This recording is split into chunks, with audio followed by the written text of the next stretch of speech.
Thank you all for tuning in. The following is a presentation of Bald Spots Productions. Be sure to like, comment, and share. Subscribe, follow, whatever it is you've got to do to kick that algorithm into gear and help us reach more people. It is I, your humble host, Bill Hatch, the third, coming to you live from the palatial home studios of Bald Spots Productions here in the beautiful city of Malden, Missouri. Joining me today on this Thanksgiving special, even though it's not being posted on Thanksgiving, are my guests for today, returning contestant Joseph M. Lenard, author of Terror Strikes, Coming to a City Near You, and Andy Charles, who I've just met on for the first time, taking his first swing at the bat. So how are you gentlemen doing today? Doing pretty good. Getting ready for the feast later today, of course. Of course. And being the author of Terror Strikes Coming Soon to a City Near You, as you can imagine, since October 7th, I've been busier than a one-legged man in an ass-kicking contest, as you say, talking terrorism again. So I'm glad to have a chance, like I was with Hodgepodge, talking about It's a Wonderful Life now that we're at Thanksgiving, that'll be playing on a loop 24/7 on a channel near you. A chance to get away from that talk about something else, Now I had the opportunity to ask a one-legged man about those ass-kicking contests, and he said he'd never participated. So how about you, Andy? Yeah, well, I can imagine it would be rather difficult, but it does make the very interesting analogical or metaphorical image representation of indeed tiring oneself out. Yeah. Yes, indeed. I can understand that too. With two jobs or three jobs and a school schedule to keep. I've been pretty busy myself. So Andy, how are you doing? Hey, I'm doing fine, Bill. Thanks for asking, and thanks for having me on your podcast. I really appreciate the opportunity. I will not be celebrating Thanksgiving today. I'm in the Caribbean. That is not unfortunate. It's just based on logistics. But I will support those who are celebrating, including some folks, families and friends and loved one of mine. And I would wish them or hope that they would enjoy a safe and happy, prosperous Thanksgiving Day. To you guys as well, Joseph and Bill. Thank you very much. Yeah, thank you. Thank you, Andy. Well, my first question that I always ask my guests are, what are you reading? So, Andy, what are you reading now? Yeah, that's an interesting question. I'm reading two books actually right now. The first one is Never Quit on a Bad Day by Phoebe Trotman. She is an accomplished athlete and also an entrepreneur coming out of Vancouver, Canada. And it is a really fantastic book about true life stories that could get you in a pickle with regards to having that belief in yourself, even though things may not go exactly the way you wanted to. You may get dropped from the team. You may not even reach the playoffs. You may get second place. But eventually, if you keep pushing, trying, training, believing, and developing yourself, eventually you're going to get there. And she has some collaborators on the book, and their stories are similar. There are some differences because we have people speaking about businesses and then we have folks speaking about their personal life. But the principal thing is to never quit, even though the day is bad, even though the circumstances and conditions are not in your favor. Don't quit. And I would recommend that book for anyone. That reminds me of Amazon and stuff. Yeah, that reminds me of a quote by Winston Churchill. That reminds me of a Winston Churchill quote. If you find yourself going through hell, don't stop. What's the other one? Yeah, what's the other book? Don't stop. Don't stop don't at all. Stop. I love that. Don't stop. The other one is 88 Key Positions To Lead a Better Life by Agi Keramidas. He is a Greek, and it's Okay. based on a collaboration of different stories from different individuals, writers, coaches like himself, about different life positions that you can take with regards to overcoming challenges and being successful. So those are the two publications I'm reading right now. Nice. How about you, Joseph? Well, I can't tell you any, yeah, I can't tell you anything you can currently read Okay. because as author of How to Write a Book and Get It Published, Hints, Tips, and Techniques, several people who have bought my book are writing their books, and I am uh, proofing their books, so I can't let the cat out of the bag on the titles and the topics. Okay. But so, Okay. yeah, I'm not reading anything currently that's off the shelf. And Hmm. of course, I started my own podcast in June, the Constitutionalist Politics podcast, and dropped my third international book, Constitutionalist Politics Podcast, that goes with that show. And now working on the fourth international book, Constitutionalist Politics 2, that will come out next summer as a follow up. So I'm kind of Nice. busy with all those things. I can't pick up something at the local Barnes and Noble to just sit back, relax, and entertain. But I did go to the show the other day and saw, what did I just see yesterday? Oh, I saw Freelance a couple weeks ago.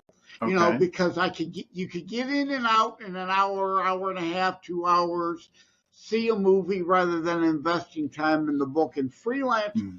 a lot of fun movie, And I just saw something yesterday at Cinemark, and I'm already forgetting what it was. Well, it must not have been that good. But yeah, you're Wow, that's becoming interesting. quite Well, I prolific there, did see Joseph. the latest Hunger Games also. You're You're becoming breaking quite up, Bill. prolific. You're becoming quite prolific as an author, Joseph. I'm trying to be. I try to be. I mean, I have generally the time at home. Being on disability, I don't Hmm. go to a 9 to 5, so I can, sit down to the laptop whenever the urge hits me. Yeah. The morning, the afternoon, the middle of the night, today, tomorrow, next week, whenever the urge hits, whenever the inspiration comes, I can write. Yeah, Yeah. that's Which cool. is That's that's a really good cool. thing for sure. And yeah, let's see. Yeah, whatever shall we talk about? Uh, now, Andy, you're a Bill, development coach. yeah, Bill, you keep.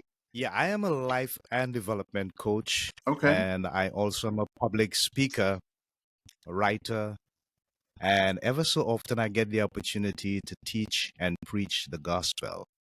Oh. So I'm involved really in creating opportunities and avenues to facilitate people for growth and development, help them get through the muck and the disbelief and the limiting beliefs, and have some form of clarity about life and themselves and the decisions that they need to make.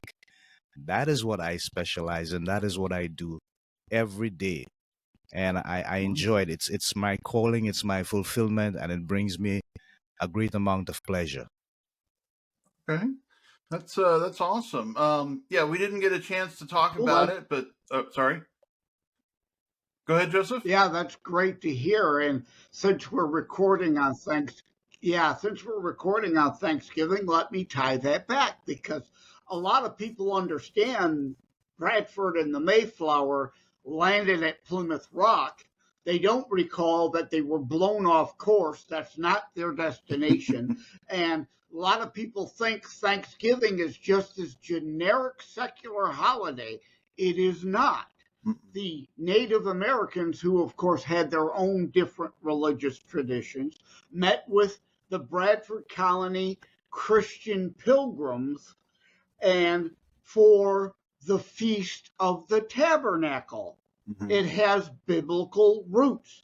And a Yeah. lot of people don't know it, never knew it, and just think of Thanksgiving as created out of whole cloth just because the Indians and the Pilgrims happened to get together.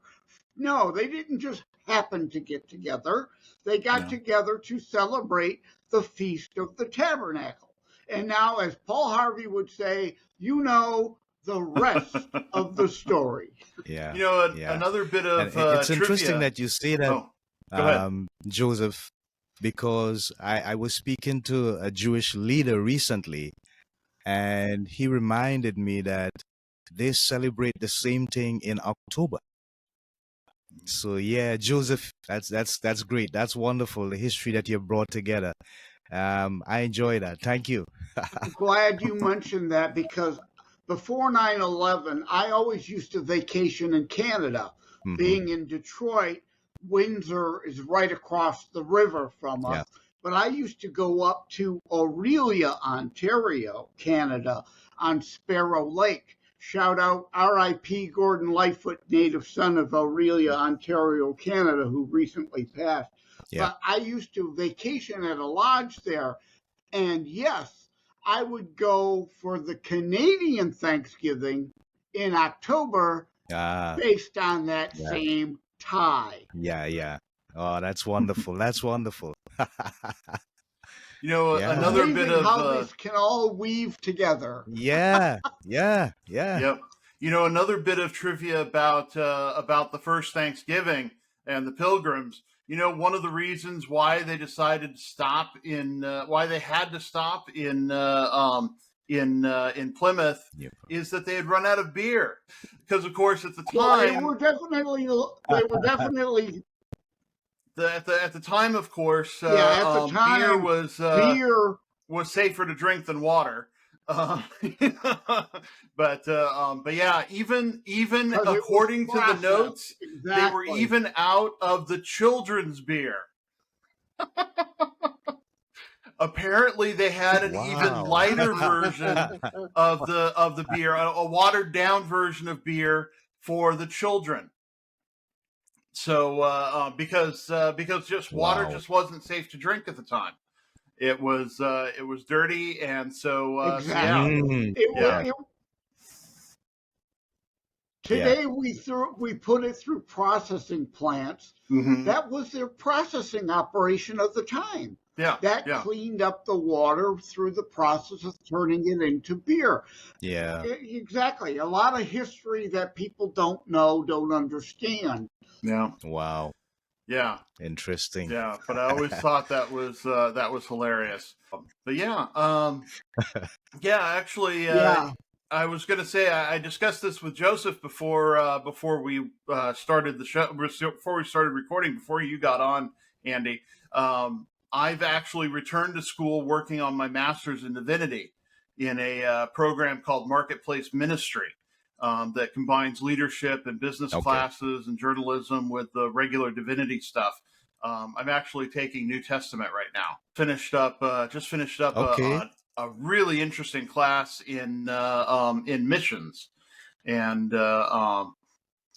talking about how we are to reach out and the best ways to reach people for the Lord, and that one of the focuses was that it can't be just about proselytizing, about getting people into the church. People have needs that need to be met, and you must combine that with Mm. the outreach, with the missional with the Christian outreach side of the outreach, in order to get people to take you seriously.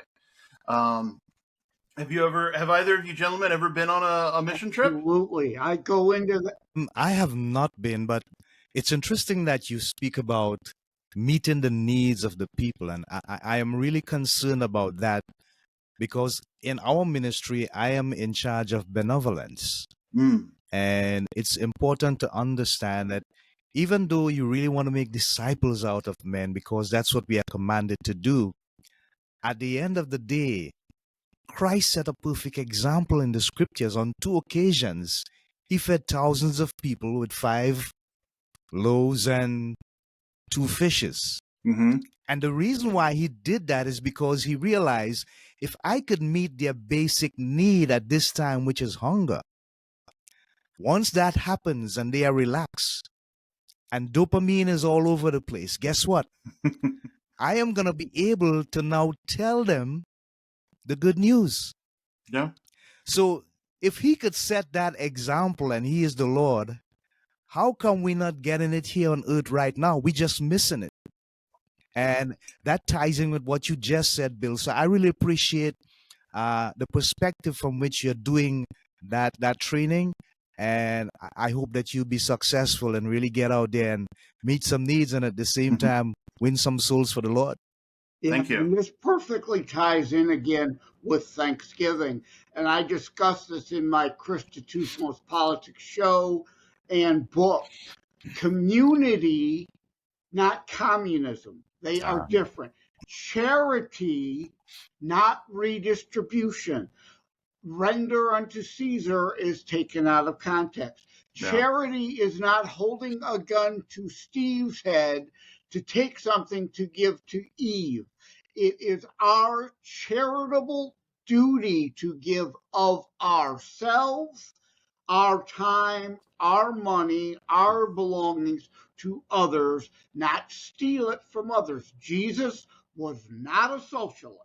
We are to be our brother's keeper as a Christian commandment, not as a boot thug governmental society. Yeah. Yeah. I get it. And it turns out it's So less it's much expensive to more- do it that way. Yeah, right. Exactly. Not to mention less Efficient, too. dangerous. Yes.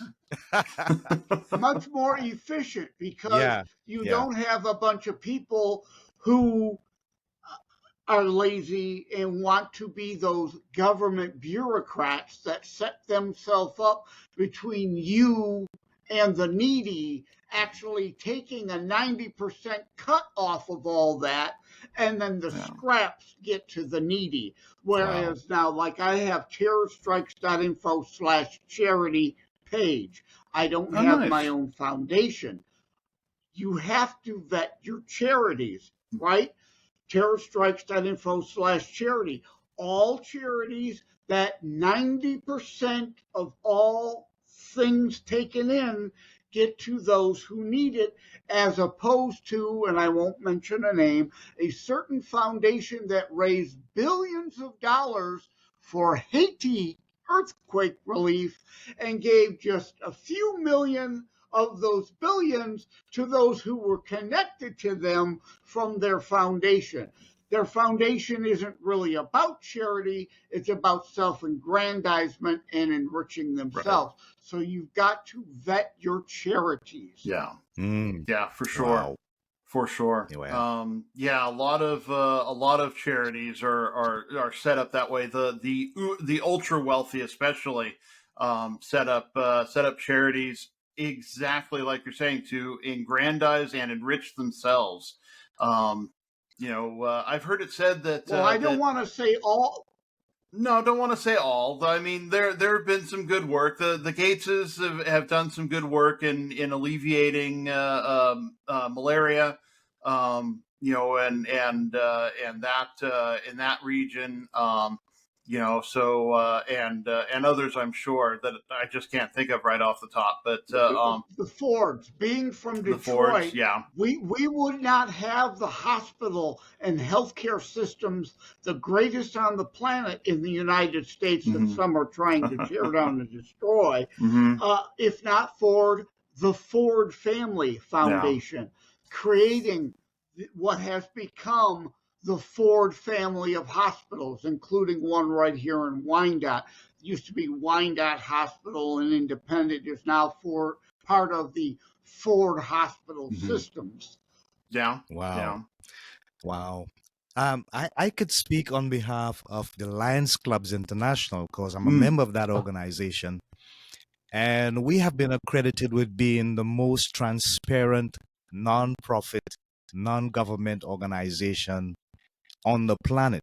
nice. And while we do take pride in that, the important thing is I think we have partnered with people like Lamont Bosch and others to create a working environment where we would actually meet the needs of people who actually have a genuine need, and not just to be in the headlights, Mhm. not just to be on social media platforms making up numbers and the aggrandizement aspect of which you guys spoke about. But no, Bill and Joseph, I think it's more about being able to understand that there's always going to be somebody out there who has something that they need and they don't have the resources. How do we help them? Yeah. How do we get to them? How do we see those people? Because many a times they are either in the minority or they are many miles away. And there's so many different barriers that we can get them and they can reach us. We have been accredited with eradicating river blindness, as a matter of Yes. fact, and that is just one milestone. And so at the end of the day, I think it's more about being spiritually aligned to the needs of people rather than being religiously Mhm. aligned, so that it's not about the organization's name going up in lights, but it's about the actual meeting someone at their point of need and letting them know that there's still hope and there's still someone who really cares about you and your need. And we do everything we can to ensure that that means the top list of all our priorities for as long as we can generate the support and the funds and the resources that are necessary to get it done. Yeah, and I hate to beat a dead horse, but I'm going to go back to community versus fascistic governmental communism. You give somebody a fish, they eat for a day, as the saying goes, right? You give them the fish so they can eat today, but you also must teach them to fish Yep. so they become self reliant, Yeah. as opposed to just continually giving them fish to make them dependent Mm-hmm. upon you Mm-hmm. and Right. you, your power trip, Yeah. right?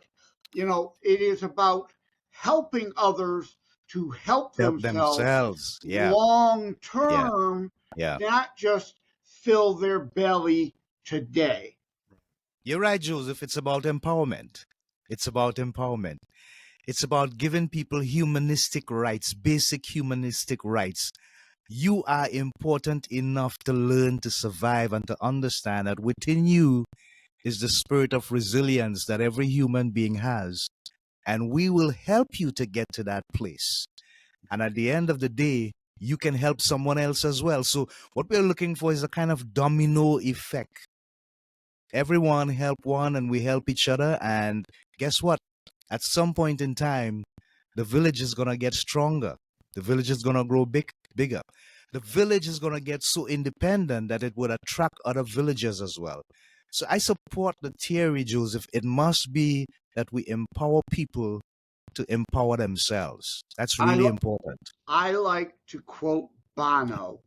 Most people know who Bono is, right? The Yeah. lead singer for U2. You too. Yeah. The old saying is if you're not a liberal when you're young, you've got no heart. But if you're not a conservative when you're older, you've got no mind. Hmm. Bono came to that same conclusion too. Bono originally was a hardcore socialist. He believed in handouts rather than hand ups, right? Mm. Help, help, help. Just give, give, give. But that creates dependency. Yeah. Bono finally had that aha moment, Moment. right? Where, yes, you teach them to fish, they become empowered, they become independent rather than dependent. And he learned that by being involved with George W. Bush administration efforts in Africa to bring skills and opportunity for them to create small businesses with what little they had so they could create their own wealth and become empowered rather than be dependent on Bono showing up with a check all the Yeah, time. yeah, yeah. Wonderful. Makes sense. For sure. You made me think of just now of a couple things, but one of them is do you gentlemen know about Stephen Covey, the seven habits of highly effective people? Um, well, his We didn't oh, hear that, you can't Bill. hear You got me? to repeat. Sorry. Are you familiar with Stephen Covey? He was the author of Seven Habits of Highly Effective People. Can you hear me? I've heard of it. I, Yeah, yeah, yeah, Bill, I think you should yeah. toggle off your video so your bandwidth Yeah, let me. focuses only on the audio because you keep phasing in and out. Whereas if you Okay. go to audio only, I think it'll probably solve that problem.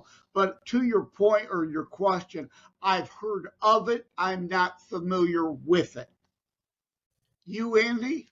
Yeah. Yeah, I'm a bit familiar with it, but not in much detail. I've heard about it. I think I would have read a bit about it at some point in time. I would have heard some commentaries on it, but not deep detail. And I think that's the aspect of what is missing, but it's quite familiar Mhm. when you spoke about it. Well, one of the things he teaches is to move from dependence to independence, like we were talking about, to interdependence, where we become like the redwoods of Mm, California, where the redwoods only stand because their roots interconnect. And if those roots didn't interconnect, then the slightest wind would come along and blow those gigantic trees down. And that's the way yeah, we must be in life, is that not simply, Right. Yeah. No certainly not man is. dependent. No man is an island. Yeah, you're Yeah. still breaking up, Bill. Yeah. Uh, No man is an island. right. No Right. man is an island. It's that same thing, right? We could try to isolate ourselves, but we're meant to interact as a species. We are a social creature. And yes, it is not unbiblical to say it takes a village, but Right. there is a difference. I need my family. I need my friends. It may take the neighbor's kid to babysit my child at times, but it doesn't take being your children being a ward of the collective fascistic state that some try to warp out of context the it takes a village Right. phrase. yeah. Absolutely. That's a great perspective there, Joseph. My take on it is that at the end of the day, you said no man is an island, and that's really instructive. You spoke about the Ford Foundation and Henry Ford's legacy. I clearly remember Henry Ford being the kind of industrialist who was so genius in his commitment that he recognized it was important to bring people with different levels of skills into his organization and make them work together as one. So it was a whole lot of interdependency of everyone at different skill levels producing one product. And when that happens and you get that and it becomes so synergetic, at the end of the day, whatever projects you have is going to be accomplished. Whatever challenges you have, it's going to be overcome. Because it is not just about one individual doing the thinking, it's a combination of individuals doing the thinking. And it reminds me of a question that Steve Wozniak would have asked Steve Jobs. What is your real purpose in Apple? You're not a big engineer. You're only a big ideas and an innovative kind of guy, but you're not an engineer, you're not an accountant, you're not a public relations man. What do you do? And Steve Jobs told him, I am the one who leads the orchestration of all the other players with their instruments. And that is so amazing because at the end of the day, he's saying, I am the gel that keeps everyone together, interconnected and interdependent on each other to produce the end product that Apple is. And we have to learn from stuff like that because at the end of the day, that's the kind of philosophy that builds nations, builds people, and also builds corporations as well. Oh, you are so spot on there, Andy. Yeah. To use the Ford example again, and to interject a bit of politics again, it is individual people with their own desires and motivations to come together for their own personal benefits as well as them together as a collective set of benefits as opposed to being forced to be together as a collective as some governments do. And yes, they create a much greater whole as a collective than they can as individuals. But again, they're doing so out of their own personal, individual motivated choices. And it's a wonderful life. Like I wrote an article at thelibertybeacon.com a few weeks ago, The Politics of Potterville. Communism on a micro scale, the savings and loan, your local credit union. That is communism on a micro level that works because you choose to come together as part of that community to make a greater whole for your own individual personal aspiration benefits as well as the benefit of the group, as again opposed to external communistic, fascistic, forced collectivism. A major difference between the micro and the macro. Yeah. Yeah.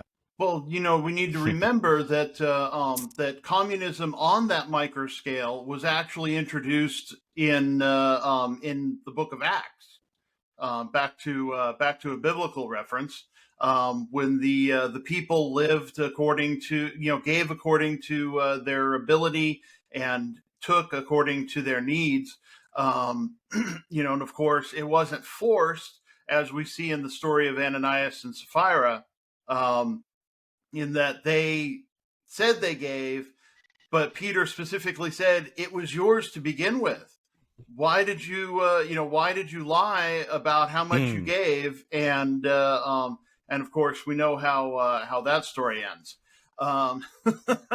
But yeah, it was very successful. It was very successful at the micro level. But we have a problem in having it at a macro level because we can't help but take control. And, great power comes great temptation. Yeah, there's the issue, the power and control, the human nature, the human psychology, that it can work on the micro, it cannot the macro. And bring that back to Thanksgiving, the Bradford Colony. We all know the Mayflower Compact. What people don't know is that it was a communist compact. That word commonwealth. And that's why they almost all starved to death. Everybody knows Ayn Rand's Atlas Shrugged. Yeah. The Bradford Colony, that happened. People said, you're not putting in, but you're getting equal shares. So why am I working so hard?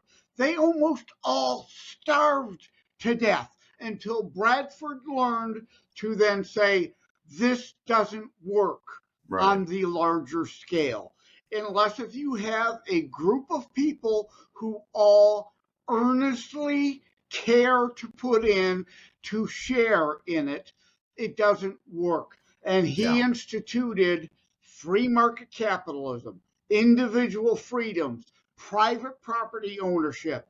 And as they say, the rest is history. America became to be the land of plenty it is because of that. And like I said earlier, as Paul Harvey would say, now you know the rest of the story.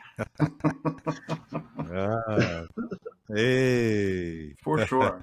But those things aren't taught. You know, the Mayflower Compact, sure, everybody knows about that, but they don't know the deal, the real deal, and its failure is what then went on to make America what it is today. Yeah. Yeah, it just takes one person to figure something like that out to make the sea change, and Bradford was definitely that for the Pilgrims. But going back to organizations and that are doing good work, and people who need a helping hand. There's another group that does it's Southern California. Well, they have a mission outreach to Mexico too, but they're primarily in Southern California, called Project Boone, and what their niche is actually with what they refer to as the underserved population, and these are people who are not on the streets, but are basically the paycheck away from being on the streets, and helping them, giving them a hand up with various things like they have a backpack program for the kids, where they do like school supplies in a backpack. That I participated in that once, and that was a lot of fun. And then they also do a Thanksgiving and an Easter, but yeah, they basically they serve this forgotten slice of people that the bureaucracy doesn't pay any attention to, because they make too much money to be poor, but they don't make enough money to do more than basically survive. Yeah, it's a great population to work with, too. A little just a little callback to what we were talking about. But yeah, what do you think about that? About helping the people that are in the middle, not quite there, the one paycheck away from homelessness people. Absolutely. Again, going back to Bradford, it was the compact based on Acts, as you pointed out, but also the Bible, as Bradford rightly pointed out later in his self-discovery to need to change. The Bible also says those who do not work shall not eat.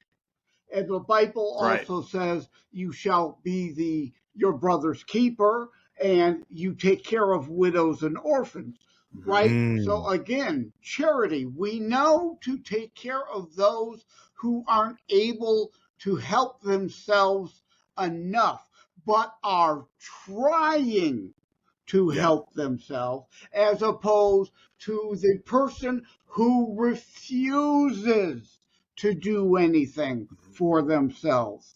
There's a difference. All these lessons are there in the Bible that so many people are trying to get us away into a secular society from, and fail to learn those lessons. Well, if you think back to the old, if you think back, I think Joseph and Bill, go ahead. Yeah, that's all right. What I was focusing on what Joseph was saying about the principles coming out of the scriptures. And it reminds me that Christ always chooses to see the good in those who were considered to be quote unquote bad. And at the end of the day, while I applaud the idea of focusing on giving people the opportunity to overcome the basic needs that they struggle to independently uphold for themselves, I want to go back to the empowerment issue. And the reason why that is important is because we have to find a way, I think, to get people to believe that their life is much more than it presently is. Mhm. We have to find a way for them to internalize a value that is greater than the value they currently have. And I think it simply means that giving them the opportunity to have a desire to want more than what they currently have. Because some folks actually give up and think, hey, this is it. And the reason why they do that is because they look at the gap in society and they see themselves at the bottom of the ladder.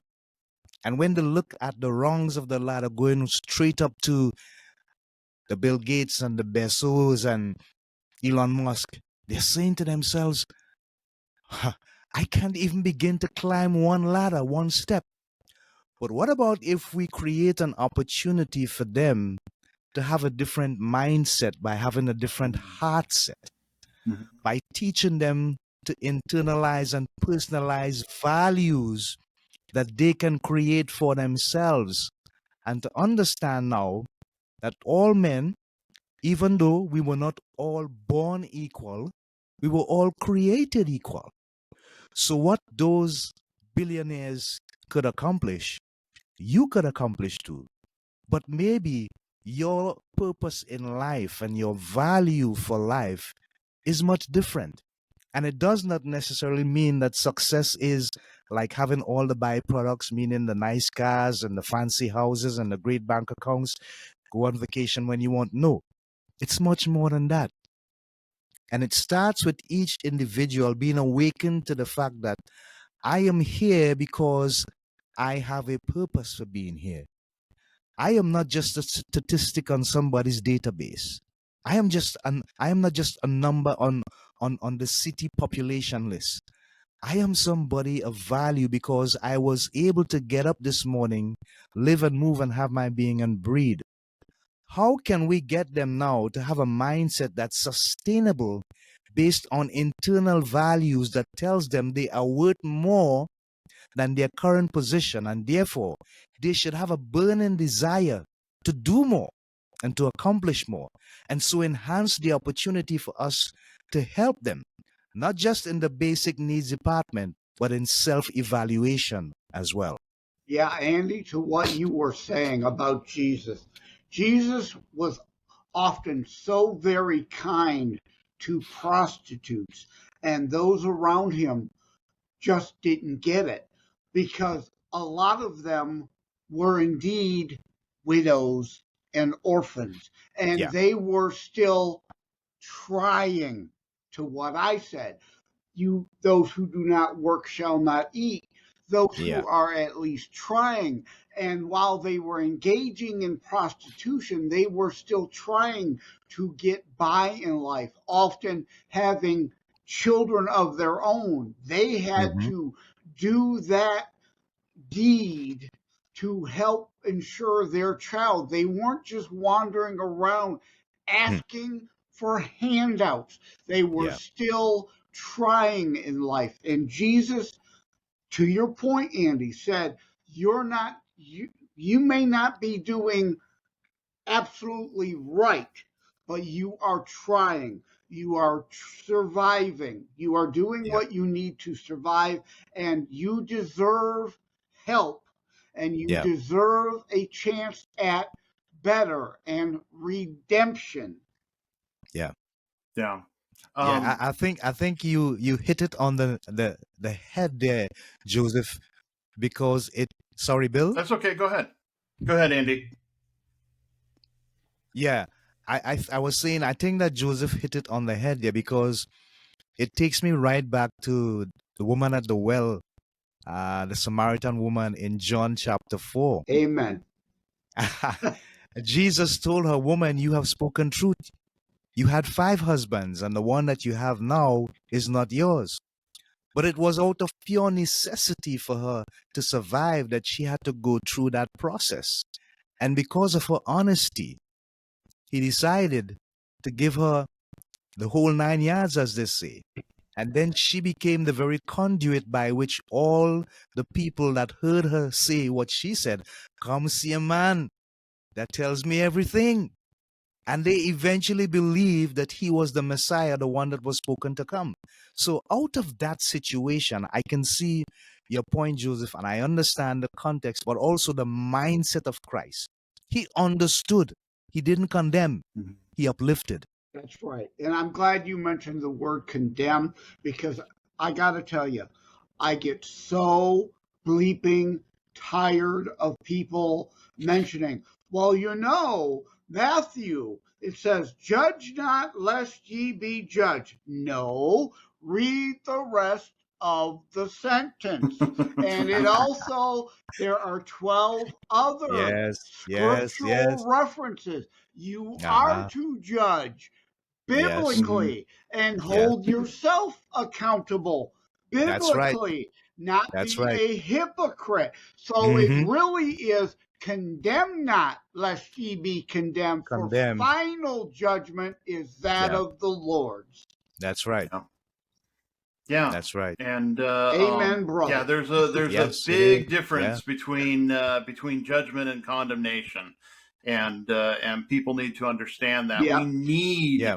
to discriminate, if you will, in certain areas. There are certainly areas where we should not discriminate, but there are areas in which we should discriminate. Like for me, I need right. to Well, discriminate the you don't foods I just eat. Because I'm way overweight and it's unhealthy.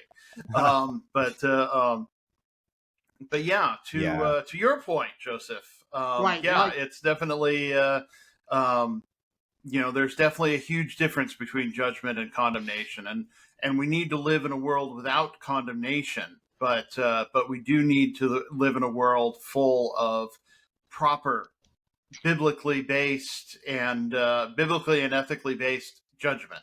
yeah, and you Yeah. don't have to be Christian or biblical. I often cite, and I mention in Christitutionalist Politics, my Mm-hmm. book, Penn of Penn and Teller. Yeah. He's an avowed atheist. Yes. You don't have to be biblically based. Penn says all the time he doesn't believe in God, but he doesn't hate Christians and Jews and Mm-hmm. others, because biblical tenets are common sense. Yeah. Thou, Mm. you don't murder me, I don't murder you. You don't Yeah. have a right to my stuff, I don't have a right to your stuff. So it doesn't have to be biblical. But back to True. your point, Bill, about discrimination. Andy, all right, for those listening on audio, if you haven't figured it out, he is a black man. I am a white man. Martin Luther King Jr., content of character. I don't judge Andy on his skin tone, but the content of his character. And the other bastardization of the Bible. In today's modern Bibles, we mistranslate the original Aramaic, Greek, Latin, and Hebrew from thou shalt not murder to thou shalt not kill. And Mm. there is a difference, because in Exodus it talks about the taking of a life, and it is not murder. Yeah. And also the death penalty, Genesis, Leviticus, is it Numbers? The death penalty is biblical. Killing is different than murder of innocence. Yeah. Mm. Yes. Yeah. Very different. That's a whole new ball game. People take the Bible out of context. You can't lift one scripture out of context of the whole Bible. Yeah. Mm. Well, and in the New Testament, because Yeah. of the Greek, you in many cases you can't even lift a single word out of the context before it changes the meaning. Greek is definitely a Right. contextual language, and yeah, I'm definitely learning that in school. Well, like again, we're talking about Thanksgiving. I was going to joke, for anybody who could see this on audio, if you put it, or on video, if you put it up on your YouTube channel later, Yeah. you see I and Andy have a green screen behind us rather than because Riverside just doesn't allow us to put the beautiful backgrounds that we normally project upon our green screen. I said Yeah. I have a cornucopia of choices I could put up, but Riverside won't let me. And of course, I use cornucopia in the modern sense of meaning we use the word for plenty in general as opposed to it's biblical and Thanksgiving, Feast of the Tabernacle, Horn of Plenty, the actual basket woven in the shape of a horn sense. Yeah. Yeah. Wow. Yeah. Well, I've got definitely. several pieces that I wrote for thelibertybeacon.com on the twisting and warping of language. People purposefully, willfully, and malice aforethought trying to take it's like the bastardization of the Constitution. It is not a living and breathing document. It says what it says, it means what it says based on the time it was written, not your twisted version of the term today. Interesting. Yeah. Well, there's so much that was written in the past that important books and documents that are misunderstood in many ways. Because people don't get that language changes over the course of time. The Bible is definitely a great, because it's so old. Having been written over the course of about 2,000 years, and finished about 2,000 years ago. That people don't get that language was different then. It was certain things meant certain things, meant different things than what they mean today. And we need to understand the original context. The Constitution is another great example, only being 200 years old. Well, a little more than, 250 almost. Pardon me. Sorry. But, words meant different things back then as well. You can only go back and, people, it's always wonderful to dream, oh, if I went back in time, I could do this, that, and the other thing. It's like, you really can't go back in time much more than 50 years and still be able to understand what people are saying. To have a conversation, it would be like learning a different language. A perfect example out of the Constitution to make it more modern than biblical. People say, right, and this ties back to what we are talking about, helping those who need an additional hand up, not a hand out. The welfare state. It is not constitutional. No doubt there's some snowflakes jumping up and down out there. What about the welfare clause? The welfare clause says to promote the general welfare. That is, things that benefit all people. Right. That does not mean you lift the word welfare, twist it into a pretzel logic to mean individual handout welfare checks. It is not valid. It is not constitutional. And No. again, I'm not saying you don't help people. Right. I am saying it is our duty personally to help people, not fascistic, communistic, redistributive government to steal from me to help someone else. Yeah. What's Yeah. the gentleman? Bill, go ahead. Sorry, go ahead, Andy. Yeah, you said something really interesting there about, you said something really interesting, Bill, about language and the originality of the scriptures almost 2,000 years ago. But one thing I think we need to really strongly observe is that most of the laws that countries have instituted for the growth and the development of their people and their nation are based on biblical principles. Amen. And even And Penn and Teller yeah, recognizes that. yeah. Yeah. I mean, look, it's really simple. Thou shalt not bear false witness against your neighbor. Thou shalt not commit adultery. Thou shalt have no other gods beside me. Thou shalt not kill. All those things remain very consistent in most, if not all, of the countries that uh, have some sort of law and order policy that governs the people that live in those countries or that visit those countries. And so, what it tells me is that even though we may not openly recognize the construct of the scripture and its ability to find itself within the confines of what man may consider as the constitution or the laws of the land from a legalistic point of view, it's there and it can't be denied.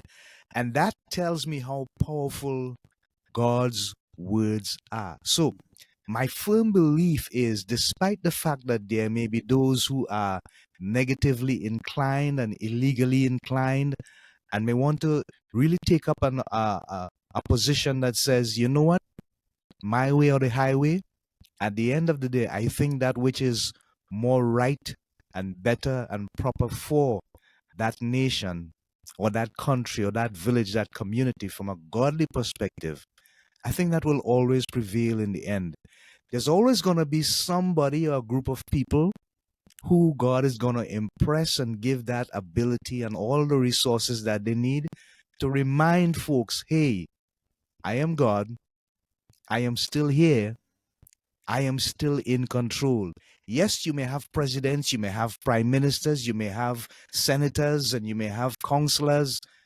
All of that is part of a governmental procedure, governmental process. But at the end of the day, my laws are what are going to stay supremely outstanding with regards to the ethical and the moral values of society. Yeah, well, I want to reiterate again and mention Penn, avowed atheist. You don't have to be a Christian to Yeah, understand these things again. yeah, Just because that's they're right. biblical Yeah, doesn't mean he rejects them. They are common sense. Right. yes, Right, you don't have a right to steal my stuff, nor I yours. Thou hmm, shalt not murder me, I don't yeah, murder you. This yeah, is just common sense, Yeah. part of being a good human, part of simple, simple. common sense to have an orderly society. Mhm. Yeah, Well, you look back at Thomas yep, Jefferson, and his version of the Bible, in which he cut out all references to anything supernatural and created a book of ethics, basically out of it. And Yep. and that was how he believed, and which was fine for him. Um, it's the same basic premise that you don't have to be Christian to use the lessons of the Bible. But it certainly isn't a Oh, bad thing to be absolutely. Christian. Who was it? I have a copy. I can't think of the exact name, but the Book of Etiquette or whatever. Whoever wrote that, my grandmother's copy is sitting on my bookshelf. Right, that's like Jefferson's Book of Ethics. Mhm. The Book of Modern Etiquette or whatever it's titled, still very valid today. So you don't. It's based still, yes, on biblical tenets, but again, you can remove the God aspect Yeah. and still mm, be ethical and have etiquette. And I don't know the other word, but just be a good human for bleeping sake. Yeah. yeah, yeah, Yeah. yeah. And Bill, you said, I mean, I'm looking at it. I'm looking at it from God's perspective, and I have to because at the end of the day, His disciples, I'm referring back to the woman at the well, Mhm. Jacob's well. The disciples came back and they were shocked that he was actually speaking to a Samaritan woman. Right. Because we know from biblical history the conflict between the two nations, and one being chosen and exalted and the other one being at the lower end of the rung. Mhm. But in his example, he was showing to them, although I came here originally for the Jews first, the mere fact that I'm speaking to this Samaritan woman is evidence to you that after we have dealt with our people, we need to take the gospel to the Gentiles as well, including the Samaritans. Yes. But the important thing that I'm really looking at here is what Joseph said recently. And I'm looking at the history of the Bible, and when we go back, we realize that there was some confusion between the idea of allowing the book of Proverbs and the Song of Solomon to stay in the Bible or leave them all out. Mhm. Because the book of Proverbs does not base itself on any spiritual principles.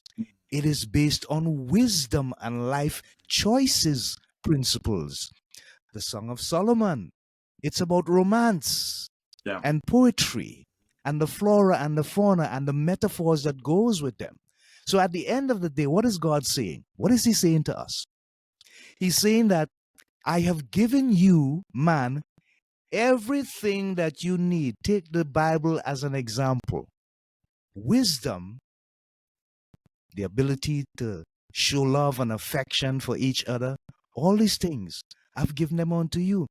And so it does not mean that you have to be quote unquote a Christian, but Exactly. just be a normal human being, because all of these things that I have placed in you is as a result of what I said in the beginning when I said to the other two personalities that make up Elohim, let us make man in our image after our likeness. What does that mean even? So we should not be trying to figure out why some people are the way that they are or are not. It is simply that we had a choice along the way to recognize, if I am representing the image of God, then I have within me the ability to mimic the qualities of God. But then I have a choice. Lucifer had a choice. He made the wrong choice. Look what happened after that. Adam had a choice. He made the wrong choice. Look what happened after that. So there's always going to be consequences for the choices that we make. But at the end of the day, Bill, Yeah. he has given us all that we need to make the right choices. Yeah, I literally, while you were talking, Andy, I ran to my bookshelf. I'm holding up the book. It's called Complete. And if you know, we probably lost a lot of the audience, but if you are religious, but you know people who aren't, and they reject religion, they reject God, but you want to help them understand about being a good human without biblical aspects or tenets, I urge you, go on eBay or to your bookstore, get a copy of Complete Etiquette, the complete Yeah. modern guide for day to day living the correct way by Francis Benton. This Mm, copy I'm holding up on video is an original from 1956, completely wow. apart and aside from the Bible. Only 414 pages. You can see in the corner, price $1 back in 1956. Lord Wow. knows what it would cost today, but about good societal living, being a good human, treating others as you would have them treat Treat you. you. Does not Yeah. have to be a biblical thing.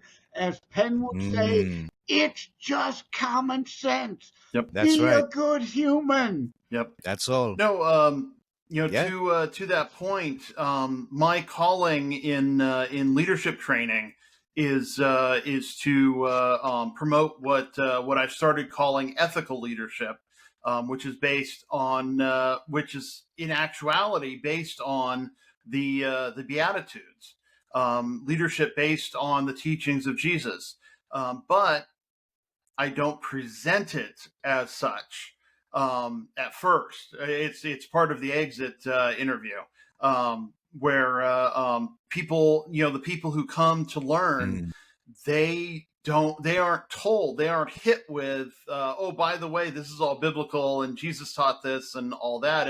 It's taught in a more secular kind of method. So that it actually becomes an Some will opportunity. reject it otherwise. Right. And it becomes an Mm-hmm. opportunity to present the gospel at a later date. Because once a person realizes, hey, Yes. all this stuff is Mm. good, wow, this is useful and this is going to help me and help the world and all of that. And then they find out, well, this is biblical, by the way. Then it's more likely that Yep. they'll go, wow, maybe I need to learn some more about the rest of this. And because if this is good, then maybe that is good too. Amen, Yeah. brother. Yeah. And Yeah. so that's the calling I have. Amen. As Yeah. opposed That's to right. Wow. taking the Bible and trying to beat Jesus into people. Right. It doesn't work. No. Yeah. No. Yeah. Exactly. It If doesn't. if It doesn't. if the Inquisition taught us anything, that's it. Wow. Wow. Yes, indeed. Well, Well, I'm with glad you mentioned the Inquisition. This is as an aside, kind of going back to my Terror Strikes Coming Soon to a City Near You book. Because people, of course, who haven't read the book, try to accuse me of being, the usual Sololinsky deflection. Oh, I must be racist, sexist. My book must be Islamophobic. No, it's about all terrorism, not just one particular brand of terrorism. And the point here being is I've lost my train of thought. but, uh-oh. but that's Wow. right. But again, the preconceived notions, as I try to get that thought back, it's not about one thing, it's about a lot of things, and not all. I have to give the disclaimer during our interviews, and tell Dawn Williams of the research show, Black Female Muslim. She knows I'm not Islamophobic, and it's not about that. It was the Crusades was where I was going to go to, right? People Mm. warp the Crusades. So back to my book, the Crusades were not Christian terrorizing others. It was Islamic fundamentalists of the age expansionism, and the Crusades were Christians reclaiming Christian and Judeo lands from the Islamic hordes of the time, trying to push Islam onto people. But again, modern history is not taught. People are reading Howard Zinn fiction rather Mm. than actual history, which is not to say all Christians are good. You mentioned the Inquisition. Right. That was a dark part of Christianity. The Crusades, as bastardized, telling today, were not. Yeah. All of history and proper context matters. Mm-hmm. It does. It does. Yeah, and people often forget context. We have reels and shorts now on Facebook and YouTube respectively. And Facebook, when I upload an episode, says, "Hey, you wanna create a reel out of this?" And I'm like, no, because that would take something out of context, and I don't want to do that to my guests. But context Right. context can Everybody, be a everything. a lot of people, a lot of people have their own Mm-hmm. personal agendas, right? Mhm. It's like uh, socialism, communism, fascism. This isn't the 1930s, and I go into this in terror strikes as well as constitutionalist politics.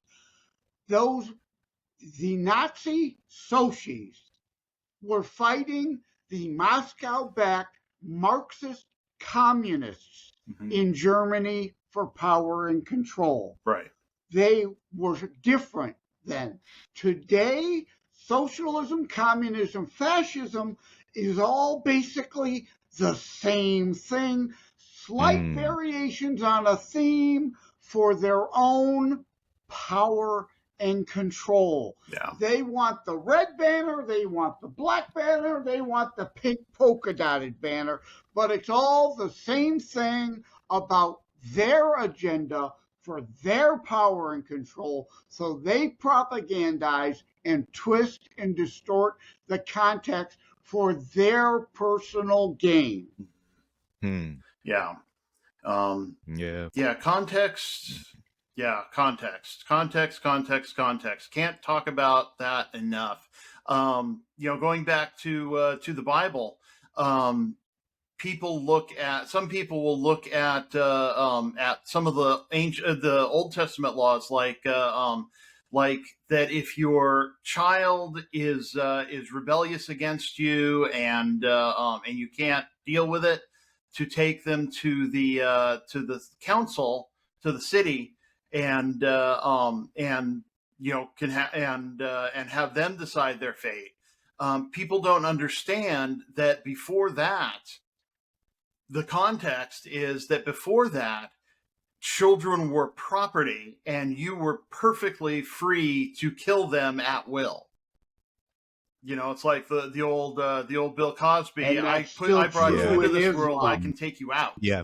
And but once Yep. that law went I into take you out. effect, Yeah. then the children had legal standing. You couldn't just kill the child. You had to go through a process. It's the first Yep. it's the first law of children's rights, and people Yeah. don't see that context, And and they think it's like, oh, you can just that's that's terrible. part of right. That's part of Hmm. our Wow. Judeo-Christian Western culture judicial system. Mhm. Children do not have a full set of rights, but No. they have some rights. In some Islamic fundamentalist states, honor killing is Yeah. still allowed Yep. under Yeah. Islam. And Yeah. it's different from our Western culture, Judeo-Christian judicial system, that children do have a limited set of rights Right. to Mhm. their own life. Yep. Yeah. Hmm. Yeah. Yeah. It's so definitely I would encourage you, if you are wondering about something, to research the context. It's not hard to find. I mean, we have we are in an age of information, where it is free and easy to get. I mean, I use resources like the Internet Archives and and things like that to find out all sorts of things, and but yeah, seek and find out the truth. With that, Yeah. I think we're at a pretty good stopping point. I'm a former Okay. You're a I just former want what? to add, Okay. I'm a former IT guy, Bill, Oh, so okay. I use Internet Archives, the Wayback Machine, a lot. Mm-hmm. Oh. What they say, if it's on the internet, it's there for life. Well, that's not necessarily true, but the Internet Archives is indeed trying to preserve as much of the internet as they can. Like I had Yeah. an old personal site, Super Simple Computer Enterprises. Yeah. I Yeah. don't have that site anymore, but thanks to the Internet Archives, it indeed lives on. But the other thing is, we're in such an information age. The downside to that, Bill, is people can seek confirmation bias Yeah. rather than truth. I don't Hmm. use Google. So much bias in that. DuckDuckGo, DuckDuckGo. Jibberoo, and FreeSpoke Yeah. are true, true purveyors of information delivery, whereas Google presents you a leftist bias agenda. Yeah. Yeah. Hey, Bill, I just want to touch on something Oh, sure. quickly. You spoke about leadership and you spoke about um, leadership with integrity and Mhm. leadership with a certain level of moral values as well as ethical values. And it reminds me of a situation in Acts between Paul and Barnabas.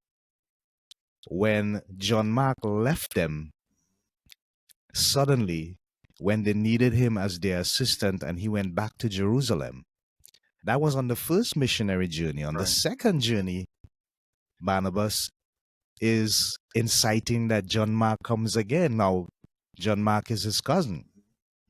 And Paul says no. And the scripture says that they had a heated confrontation. Yeah. I don't know if blows were were traded, but it was heated. It was highly contested, and Paul stood his ground. And when you look at the scriptures in the future, when he mentioned and says, "Bring John Mark, for he is profitable to me," what you realize is that the integrity and the ethical values that Paul demonstrated was so high, because at the end of the day, he recognized that there was something internally struggling with John Mark that he couldn't deal with. Yeah. And he didn't have time on the journey to mentor the young man, but he gave him the opportunity to grow. And so later on, when he had matured enough, he welcomed him to support him in the journey. Yes. And there was another instance when he confronted Peter, because Peter was siding with those from the old Judean council with regards to not eating with the people who were of Gentile origin. But he knew better than that because he had the vision. But because of the pressure of those of the Judean sect, those old heads who didn't want to change, he made a compromise. And Paul stood up and told him, "No, Peter, you can't do that. As a leader, you can't compromise your position because of the pressures of men." And so at the end of the day, I think it is important that as leaders, we maintain a very high standard of integrity, moral, ethical, and spiritual values. It must build us to have strong characters, Yeah. because we will have challenges that we're going to have to face. And there may not be a biblical principle that we need to adopt, but a manly principle which would say to us, "I am going to stand my ground on this because I know it is right. Even if I have to stand alone, but I will stand for the right thing."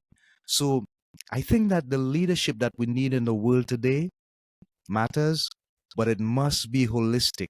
The one that would show a leader with integrity, he must also have heart.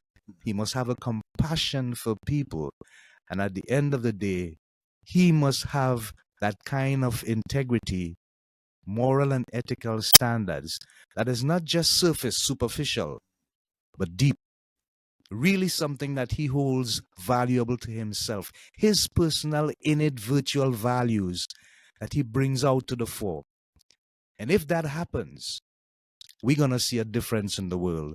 But as long as we have leaders who are in a position where they have to compromise because of whatever, we're going to have more problems, more challenges, more issues are going to arise.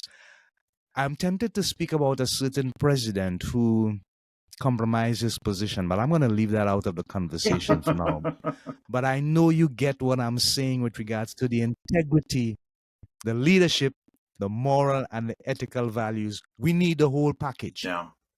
I'm glad you used those words, Andy. It's interesting. You used honor and integrity because Don McCauley of the Author Show uh, developed my branding, my marketing for me. And from him came the phrase honor, integrity, patriotism.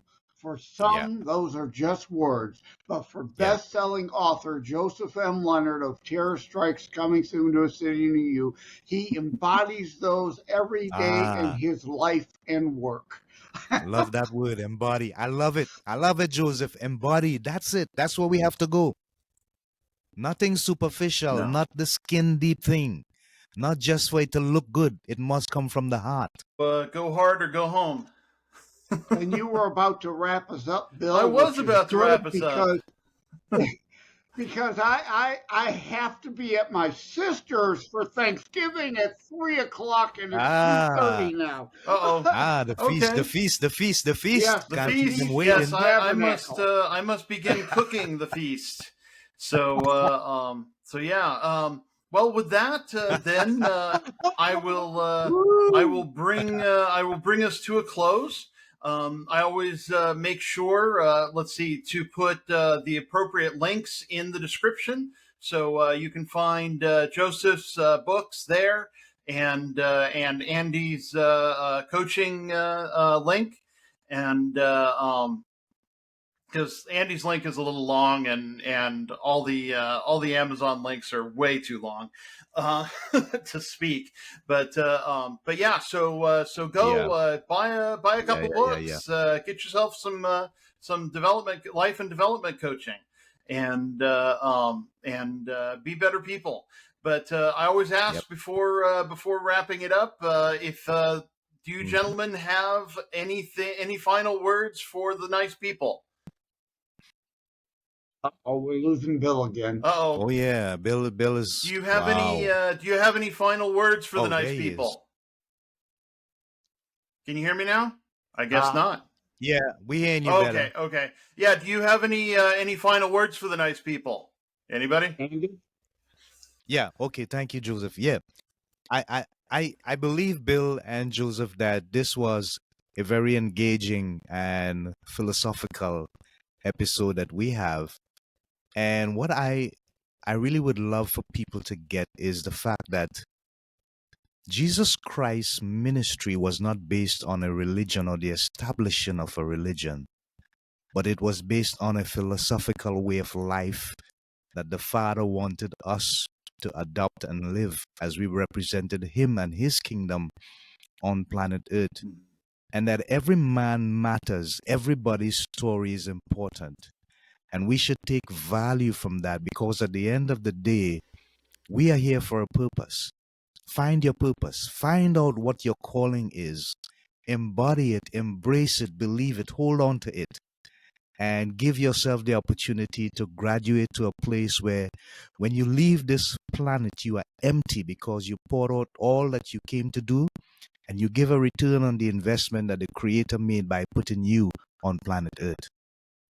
Amen, Andy. And Amen. along those lines, I'm glad you said what you said because far too many of my fellow Christians lose track of the point and the fact Jesus came to fulfill the Torah, not necessarily create a whole new and different religion, but to build upon and why the Old Testament is part of the Christian Bible, not to Yeah. replace it, but to embellish it. He came in Mm-hmm. fulfillment of the scriptures, Yep. not Mm-hmm. to say those are all hogwash, we're throwing those out.